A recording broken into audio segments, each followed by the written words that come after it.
सारे गुंडा मवाली फ्रॉडों का काम, देशद्रोहियों का काम, जो देश को लूट रहे, सबका जमावड़ा भारतीय जनता पार्टी है।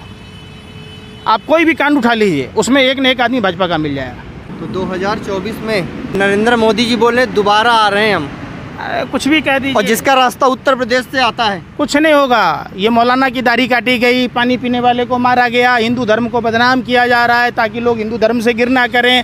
ये लोग अमानवीय हैं। हिंदू धर्म मनुर्भव की परिभाषा को परिभाषित करता है।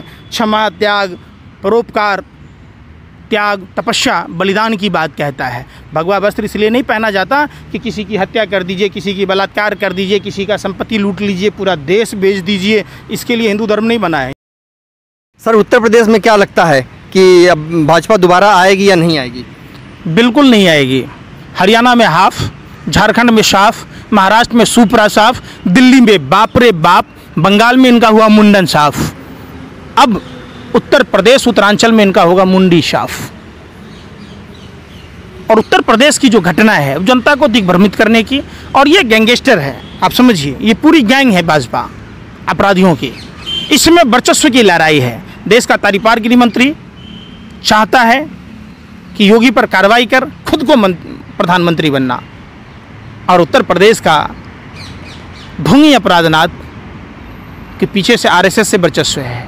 आप देख रहे होंगे उत्तर प्रदेश में जिस तरीके के कुकृत्य हुए, जहां हिंदुत्व की बात हो रही थी, वहां जिंदों को अस्पतालों में लाइन में लगना पड़ा, मरे हुए को रिश्वत देना पड़ा, स्मशान घाट में टोकन बांटे गए, और तो और लोगों के मृत आत्माओं को गंगा में फेंक दिया गया। योगी आदित्यनाथ ने बोला कि वो हमारी लाशें नहीं है, वो बिहार की लाशें हैं। उल्टा गंगा ये मैं नहीं बोल रहा हूँ, ये योगी जी ने बोला। अरे योगी को तो पालतू कुत्ता बना के रखना चाह रहा है भाजपा के लोग। योगी को दिमाग है, ना उसको योगी कहते हैं, ढोंगी है, गुंडा है, मवाली है, उस पर कई संगीन धाराएं दर्ज हैं। बिहार से पानी आएगा, बंगाल से पानी बिहार आएगा, बिहार से आएगा उत्तर प्रदेश, तब आएगा उत्तरांचल। कैसी बात कहते हो आप? तो अन्न खाते हो। मैं तो अन्न खाता हूँ, लेकिन उनकी जो बात है मैं तो बोलूंगा ना कि लोगों को पता तो चले। भाजपा आरएसएस के लोग लेटरिन खाते, गोबर खाते हैं, तो उनके दिमाग में भुस्सा भरा है। आप नहीं ना खाते, आप तो रोटी खाते हैं ना। बिल्कुल। तो जब उत्तरांचल से गंगा निकलती है तो उत्तर प्रदेश होते हुए बिहार जाती है। अब बिहार में किसका राज है? बीजेपी का। जी। उत्तर प्रदेश में किसका राज है? बीजेपी का। उत्तरांचल में किसका राज है? बीजेपी का। तो फिर चोर चोर मौसेरा भाई उसी बिहार में देखे थे जहां भाजपा गठबंधन की सरकार में पिछले बार कोरोना में मजदूरों को लाने के लिए वहां की सरकार के पास पैसे नहीं थे। जी। आप समझिए, लेकिन दो डिप्टी सीएम के पैसे हैं और दोनों बीजेपी के डिप्टी सीएम हैं। इन लोगों का मतलब साफ है, राम नाम रटना, पराया माल अपना। आज बिहार में जो बाढ़ की विभीषिका दस्तक दे चुकी है, बिहार से 39 सांसद हैं भाजपा जेडीयू के, एलजेपी गठबंधन के। आज क्या है बिहार में? क्यों नहीं एक ट्रस्ट बनाते जो बिहार में बाढ़ समस्या के निदान की बात हो? कोसी, कमला, गंडक, बागमती, महानंदा नदियों पर डैम बने जिससे वहां बाढ़ की विभीषिका से बचा जा सके, वहां जानमाल की क्षति को रोका जा सके। ये सवाल, तमाम तरह के सवाल उठते हैं। जिस तरीके से राम मंदिर का बोर्ड बना, उसी तरीके से बाढ़ के निजात के लिए बात होती। राम मंदिर का बोर्ड बना, फिर भी उसके बाद भी 2 करोड़ 18 करोड़ में बदल गए। अरे वो तो मशीन लगा रखा भाजपा के लोगों ने कि इधर से 20 लाख डालिए, अच्छा, इधर से 2.5 करोड़ निकलेगा, इधर से 2 करोड़ डालिए, इधर से 18.5 करोड़ निकलेगा। तो ऐसी मशीन तो अच्छी है देश के लिए। 14 देश के लिए अच्छी है। देश के लिए हो तब तो, देश के लिए नहीं है ना जी। ये जो राम मंदिर के नाम पर आडवाणी जी ने रथ यात्रा निकाला था, देखिए भगवान का पैसा पचे नहीं। आडवाणी जी प्रधानमंत्री बनते बनते रह गए, चूंकि आडवाणी जी के नेतृत्व में भी जब ईंटों पर जय श्री राम लिखकर पैसे उसले गए थे तो उस समय के 1400 करोड़ रुपया तो व्हाइट मनी गायब है। अब तो वहां के साधु संत भी बोल रहे हैं, अब साधु संत भी डर रहे हैं कि उत्तर प्रदेश में गुंडा की सरकार है, देश का गुंडा तारीपार गृह मंत्री है, तो लोगों के साथ हत्या करा दे, किसी मामले में फंसा दे, इसलिए लोग नहीं बोल रहे। लेकिन आपने देखा होगा कौन है जो जमीन वहां खरीदा 20 लाख में जी। और 2.5 करोड़ में बेचा। जी। ये वहाँ का जो मेयर है ऋषिकेश उपाध्याय, जी। उसका भांजा है दीप नारायण, जी। जो फरवरी 2021 में खरीदा था और 3 महीने के बाद 2.5 करोड़ में बेचा, वो भी राम जन्मभूमि को।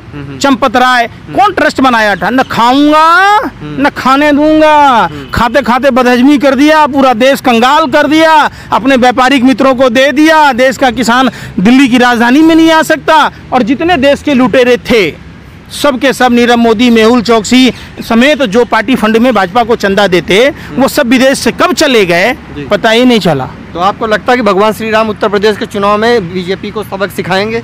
क्यों नहीं सिखाएंगे? भगवान श्री राम माँ सीता के बगैर अधूरा है। और भाजपा आरएसएस का नेता सीता का नाम नहीं लेते, क्यों? अपने बाप और अपने माँ की याद आती है, जसोदा बेन की और नरेंद्र मोदी की।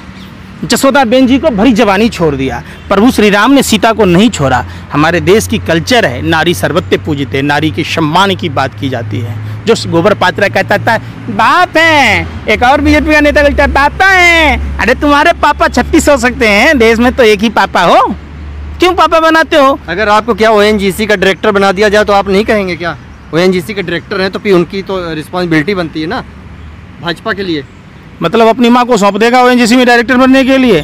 अरे वो तो गोबर पात्रा हरामखोर, हराम का खाने वाला, जो 12 हिंदू राव में जब डॉक्टर था तो महिला के साथ क्या हुआ? आपने कभी डॉक्टर को देखा है? P P P P P P करता रहता है। कभी आपने देखा किसी 5 मरीजों का इलाज करते हुए? क्यों? आप उसकी बात कह रहे हैं। देश में वो तो अब अपने नाम के आगे डॉक्टर लगाते ही नहीं। अरे तो छोड़िए ना, डॉक्टर आप भी लगा लीजिए ना, क्या हो जाएगा? आपके लगा लेने से आप डॉक्टर हो जाइएगा? नहीं तो उनके डॉक्टर हटाने से डॉक्टर थोड़ी, मतलब डॉक्टर का काम क्या होता है? बुई बुई बुई बुई करने का है, नौटंकी करने का? डॉक्टर का काम होता है मरीजों को देखने का। आपने किसी मरीज को देखते हुए देखा 12 हिंदू राव के बाद ना? फिर आप डॉक्टर क्यों कहते हैं आप? नहीं, इसके पीछे कुछ कहानी है, लोग कहते हैं। कोई कहानी नहीं, कोई कुछ नहीं है। सारे गुंडा मवाली फ्रॉडों का काम, देशद्रोहियों का काम, जो देश को लूट रहे, सबका जमावड़ा भारतीय जनता पार्टी है। आप कोई भी कांड उठा लीजिए, उसमें एक न एक आदमी भाजपा का मिल जाएगा।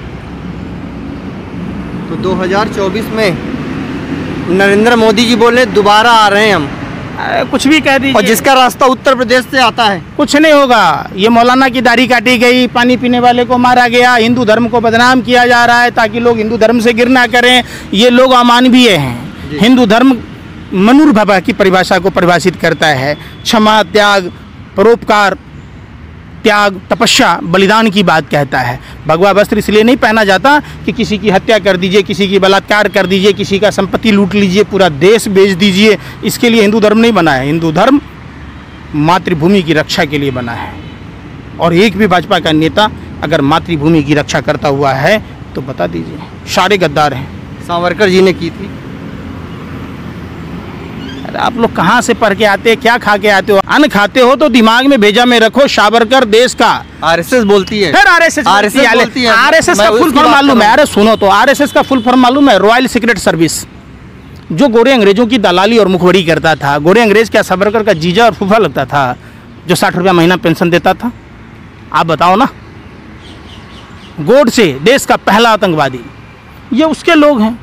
सांप का बच्चा सांप ही होगा। सांप को अगर कितना भी अमृत जैसा दूध पिला दोगे तो सांप गाय नहीं हो जाएगा। और गाय को, भैंस को, बकरी को कितना भी रूखा सूखा घास खिलाओगे वो अमृत जैसा दूध ही देगा। मेरा आखिरी सवाल आपसे, उत्तर प्रदेश की जनता के लिए क्या कहना चाहेंगे इस आने वाले 2022 के चुनाव के लिए? सिर्फ उत्तर प्रदेश ही नहीं, देश के सभी राज्यों के लोग, पूरे देश के लोगों ने यह तय किया, टूटी खाट फटा लंगोट, मर गया भाजपा को देकर वोट। सोचा था बनियान के ऊपर नई शर्ट आएगी, क्या पता था बाद में पतलून भी उतर जाएगी। चलिए, बहुत बहुत शुक्रिया सर। तो ये थे हमारे साथ पंकज श्रीवास्तव जी। आगे की अपडेट के लिए भी देखते रहिए अखिल भारत न्यूज़। नमस्कार।